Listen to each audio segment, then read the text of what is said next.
মক্কার কাফেরেরা যখন হযরত মুহাম্মদ সাল্লাল্লাহু আলাইহি ওয়াসাল্লামের নবুয়ত অস্বীকার করেছিল, তখন তারা তার কাছে একটি প্রকাশ্য মুজিজা দাবি করলো। তারা বলল, আপনি যদি সত্যি আল্লাহর প্রেরিত রাসূল হন, তাহলে আমাদের সকলের সামনে চাঁদকে দুই টুকরো করে দেখান। রাসূল সাল্লাল্লাহু আলাইহি ওয়াসাল্লাম আল্লাহর কাছে দোয়া করলেন। আল্লাহ তাআলার অসীম কুদরতে চাঁদ দ্বিখণ্ডিত হয়ে গেল। চাঁদের দুই অংশ এত দূরে সরে গিয়েছিল যে মাঝখানে পাহাড় স্পষ্ট দেখা যাচ্ছিল। উপস্থিত লোকেরা নিজেদের চোখে এই বিস্ময়কর দৃশ্য প্রত্যক্ষ করলো।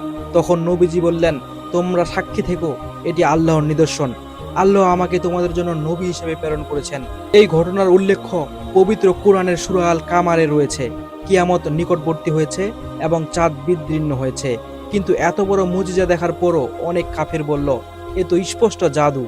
তারা সত্যকে অস্বীকার করলো। তবে কেউ কেউ এই অলৌকিক নিদর্শন দেখে ঈমান গ্রহণ করেছিল। সুবহানাল্লাহ!